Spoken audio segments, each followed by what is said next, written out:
Hello everyone, my name is Cristina Ibarra and I will be presenting to you the special library events. I am a second year librarian at Kennedy Zapata Elementary in Laredo, Texas. What are some essential events every librarian should consider organizing?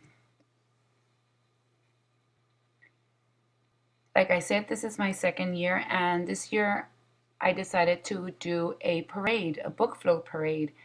And what it is basically the students had a chance to decorate a box with a general theme or setting of a book. And it was a great success, and I wanted to share it with you.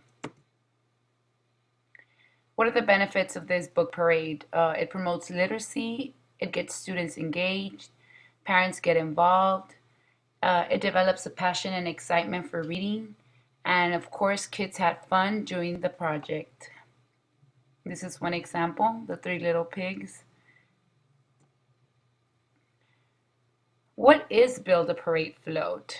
Well, basically what it is students pick their favorite book. They design the shoebox with the book's general theme or setting. And the most important thing is that this is a home project. Students are allowed to work with their families in creating their floats. So it provides a sense of teamwork with their parents, collaborating with their parents, and the students just love it. Students must read the book and generate a summary of the story. They have to paste it on the box. One of the requirements is they must have a summary proving that they read the book, and also they must include the title of the book and the complete author's name. One last thing is they should add a string or something to pull the float with. At the end, we did have a parade around the school, so adding the string to one side of the float was very beneficial because they were able to pull the float. What to do? A week prior to the start date of the project, tell your students about it. Get them excited, get them pumped up about this great project. We usually do this at the beginning of the year to kick off our library beginning of the year kickoff. We usually do it to jumpstart AR as well. So we make this big deal. We create this. Everybody creates their own float, and then we parade it around the school just to jumpstart our year in library. What we do is I provide a few examples. I'm sorry, for them to see. So when I tell them about it, I provide a few examples that I create on my own. Also, like I said, we do this at the beginning of the year, so it falls great with our Meet the Teacher night. So I do have those examples to show to my parents. If they're welcome to come in the library, I tell them to come visit me and I explain to them what is it that we're going to do the following week.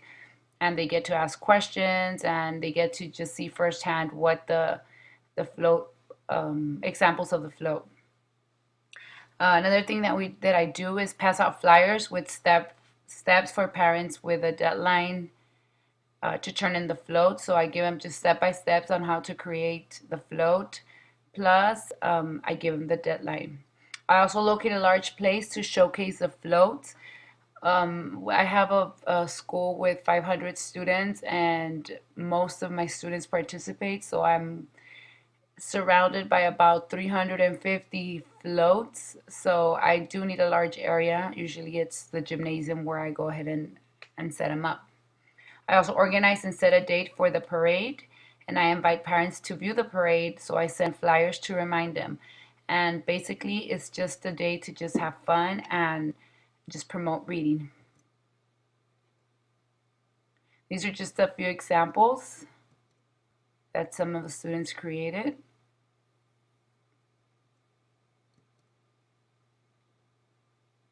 And as you can see, they were set up in the gym, and students had a chance to go around and view them.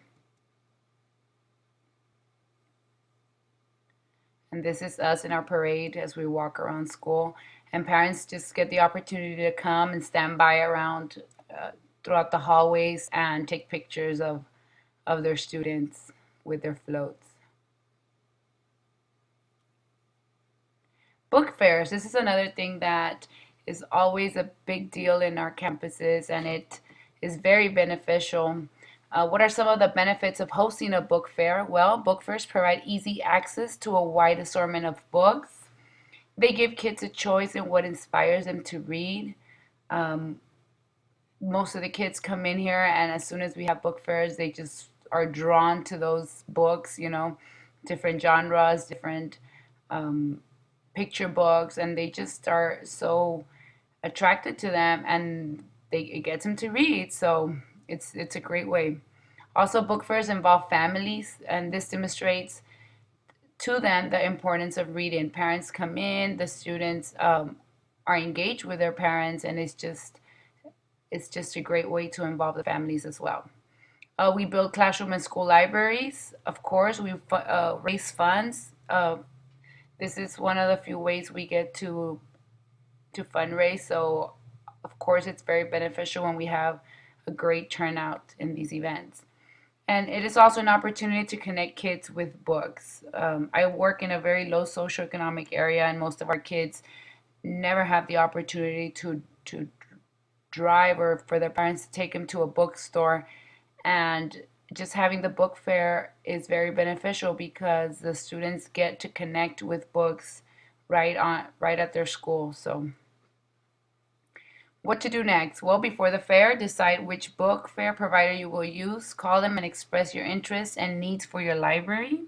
Scholastic has I usually, our district uses Scholastic, and they're very good. They provide a book fair planner, where you set goals and activities. It actually is a great tool because it provides step-by-step instructions that are customizable to fit our fair.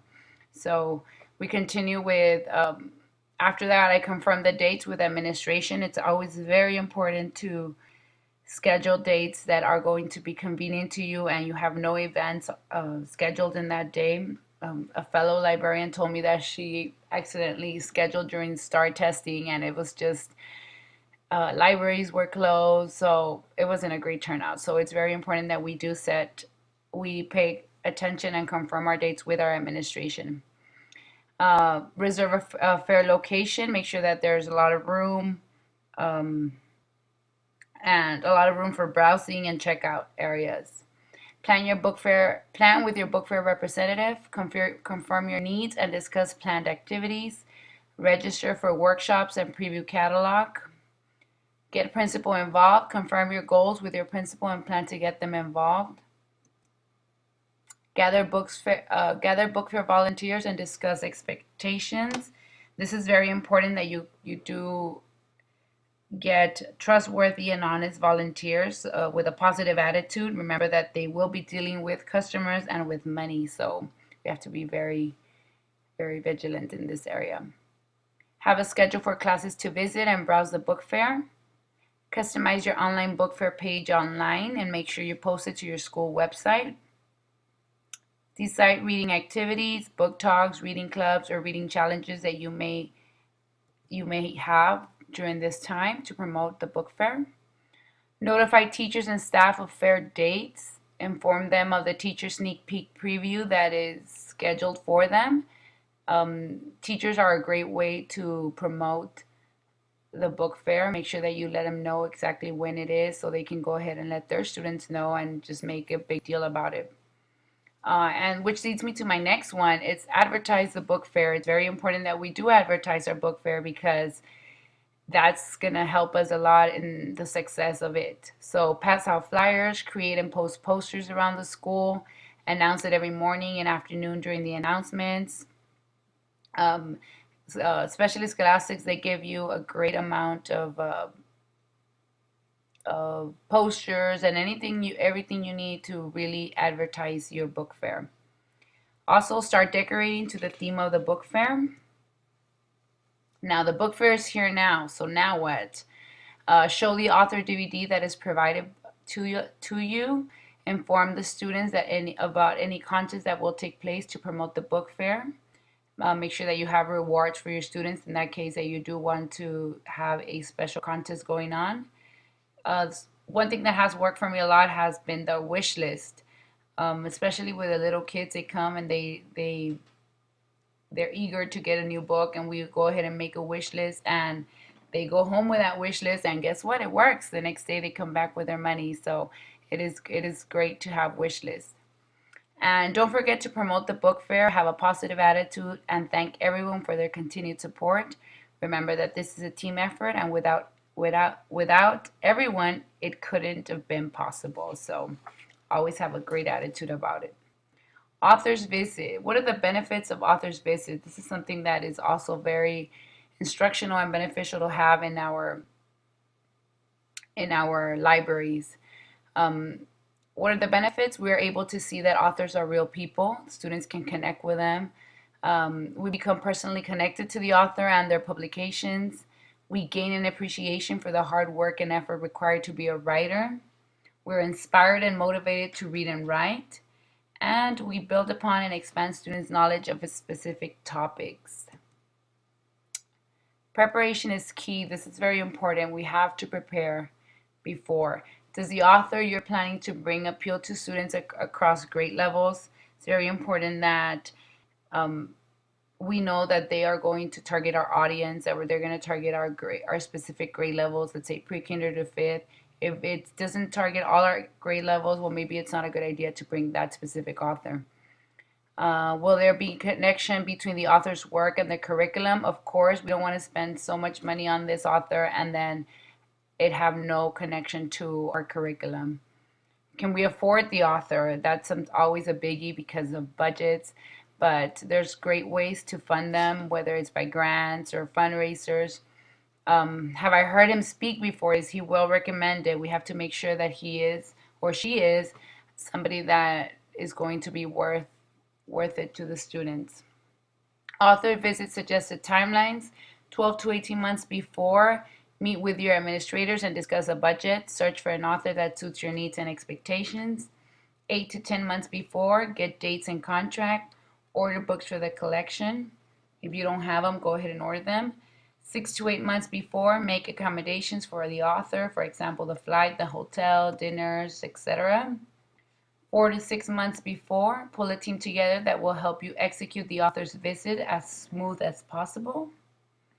2 to 4 months before, prep your kids, introduce the author to students, make sure that they have a good author manners, author visit manners, read books and work on collaborative projects with teachers, promote the visit with administration, school board members, media, make sure that it's widely publicized. And 3 weeks before, send book order forms for books to be purchased for autographs. The day of the visit, step up all equipment and supplies needed. Set up all equipment and supplies needed. Make sure the schedule is followed. Be an active participant in each session. Send home autographed books by the end of the day and have checks ready for the author. Another activity that I like to do with our students is the We Love Reading Day. We usually do this on February 14th, Valentine's Day, and all the kids get to come in pajamas, and we have a school-wide read-in, teachers, and it's just a comfy day where we just read throughout the day.